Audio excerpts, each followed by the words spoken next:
Hello hello hello everyone. आज हम बात करने वाले कि ऐसा क्या आप कर सकते हैं जिसकी वजह से आप अच्छे से परफॉर्म करें। क्या क्या गलतियां हैं जो एक नॉर्मल सेल्स पर्सन करता है, मैं भी करता था, मेरी टीम में भी लोग करते हैं। मैं रोज देखता हूँ कोई ना कोई मुझे ऐसा मिल जाता है जो वो गलतियां कर रहा है एंड जिसकी वजह से वो ग्रो नहीं कर पा रहा है। तो आइए हम बात करते हैं कि क्या क्या गलतियां आप कर रहे हैं जिससे आप सुधार सकते हैं। देखो, सबसे पहली गलती एंड मोस्ट इंपॉर्टेंट जो most of the sales person करते हैं, अपने काम को एनालाइज नहीं करते हैं। वो अपने परफॉर्मेंस को एनालिसिस पे नहीं डालते हैं। वो नहीं देखते हैं कि वो कितने नंबर्स ऑफ कॉल कर रहे हैं, कितना परफॉर्मेंस कर रहे हैं। वो बैक कैलकुलेशन नहीं करते कि अगर उनको रेवेन्यू अचीव करना है सब नंबर्स, तो वो क्या क्या करेंगे जिसकी वजह से रेवेन्यू अचीव होगा। वो सिर्फ दिन भर काम कर रहे हैं, मेहनत कर रहे हैं, भाग रहे, दौड़ रहे, पर अल्टीमेटली उनको ये समझना पड़ेगा कि हर एक चीज़ के पीछे एक मैथ होता है। ये मुझे बहुत लेट समझ में आया अपने करियर में एंड उसके वजह से मैं बहुत पीछे रह गया।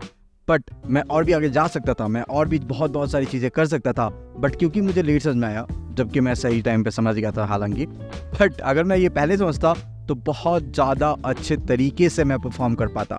तो आप एक दिन, वीक में एक दिन बैठो, अपने CRM को खोलो एंड देखो कि क्या गलतियां कर रहे हो आप कितने नंबर्स को कॉल कर रहे हो, आप किस टाइम पे कॉल कर रहे हो, कैसे क्लाइंट्स को कॉल कर रहे हो, कितना एफर्ट डाल रहे हो, कितने मेल सेंड कर रहे हो, किस टाइप के क्लाइंट को मेल सेंड कर रहे हो, क्या एनालिसिस आ रहा है। अगर आपने कोई डील क्लोज करी है तो उसमें क्या क्या आपने किया था जो सही से काम किया था। अगर कोई डील लॉस्ट हुआ है तो उसमें क्या क्या आपने किया था जो काम नहीं किया। ये सारी एनालिसिस करो एंड प्लीज़, अगर आपको हेल्प चाहिए तो अपने मैनेजर्स की हेल्प लो, अपने टीममेट्स की help low, but without analysis आप आगे नहीं बढ़ सकते। सेकंड जो सबसे बड़ी गलती है वो है रियलिटी एक्सेप्ट नहीं करना। हम सबको डिलेमा में जीना बहुत अच्छा लगता है। हमें लगता है कि सब ग्रीन है, सारी चीज़ें अच्छे से चल रही है, बट ऐसा नहीं होता है।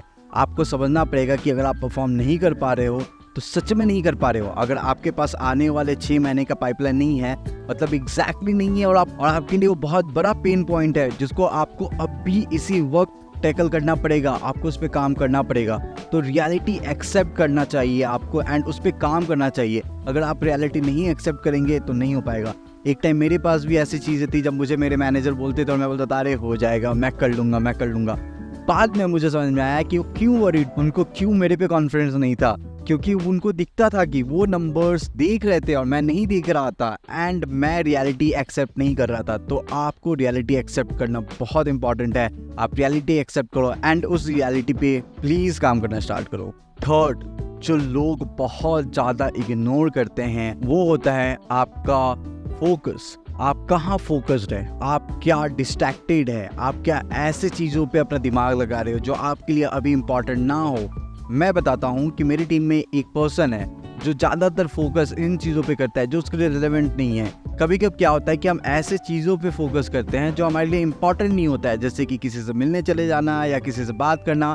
कुछ क्लाइंट आपसे बात करना अच्छा जानते हैं, आपसे बात करना चाहते हैं, आपसे बहुत अच्छे से बात करेंगे, पर वो आपको बिजनेस नहीं देने वाले हैं। वहीं पे कुछ क्लाइंट भले ही आपसे बात ना करें, बट अगर आप कंसिस्टेंट रहेंगे, उन पे फोकस रहेंगे, तो वो बहुत जल्दी आपको बिजनेस दे सकते हैं। तो आपका फोकस होना बहुत इंपॉर्टेंट है। वैसे ही आप, जैसे लोग बोलते हैं work life balance, I mean definitely आपका वर्क लाइफ बैलेंस होना चाहिए, पर अगर आपका वर्क अच्छे से नहीं चलेगा, आप पैसे नहीं कमाओगे, आप नंबर अचीव नहीं करोगे, तो ना वर्क रहेगा ना लाइफ रहेगा।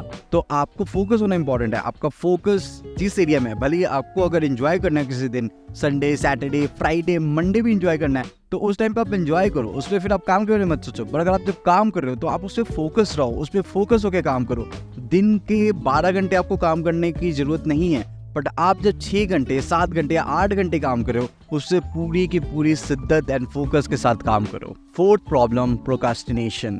हम सब समझते हैं एंड हम सब जानते हैं कि हमारे अंदर ये प्रॉब्लम है, पर हम उस पर काम नहीं करना चाह रहे हैं। हमको समझ में नहीं आता है कि हम क्यों उस पर काम नहीं कर पा रहे हैं। हमको लगता है कि ये कल करेंगे, चाहे वो CRM अपडेट करना हो, किसी क्लाइंट को कॉल करना हो, किसी क्लाइंट पे मेल करना हो या कुछ भी, पर वो प्रोक्रास्टिनेशन के साथ हमारा टाइम निकलता जाता है एंड एक दिन बूम, हम फट जाते हैं। हमारे पास डील्स नहीं होती है, हमारे पास लीड्स नहीं होती है, हमारे पास क्लाइंट्स नहीं होता है, हमारे पास रेवेन्यू नहीं होता है और हम परफॉर्म नहीं कर पाते हैं। तो ये बहुत इंपॉर्टेंट हो जाता है कि आप प्रोक्रास्टिनेशन करना बंद करें। सबसे ज़रूरी आप एक स्टेप ले सकते हो जो आपको इसमें मदद करेगा, वो ये कि जो सबसे डिफिकल्ट काम है वो पहले आप स्टार्ट करें। हम अक्सर इसका उल्टा करते हैं, हम सोचते हैं पहले इजी काम कर लेते हैं, फिर हम लास्ट पे हार्ड काम करेंगे, पर ऐसा नहीं होता है। आपको उल्टा करना पड़ेगा। आपको दिन की शुरुआत में सबसे हार्ड काम करना है। अगर आपको लगता है कि CRM CRM अपडेट करना सबसे हार्ड है तो वो सबसे पहले करे। अगर आपको लगता है कि मेल करना सबसे हार्ड है तो वो सबसे पहले करे। अगर लगता है कि आपको कॉल्स करना सबसे हार्ड है तो सबसे पहले वो करे। पर प्रोक्रास्टिनेशन से जरूर और जरूर बचे। Last but not the least, हम अपने आप को अपस्किल नहीं कर रहे हैं। जब हम ऑफिस से वापस आते हैं या काम से वापस आते हैं, जब हमें फ्री टाइम मिलता है तो हम नेटफ्लिक्स एंड चिल करना ज़्यादा पसंद करते हैं इंस्टेड ऑफ अपस्किलिंग आवरसेल्फ।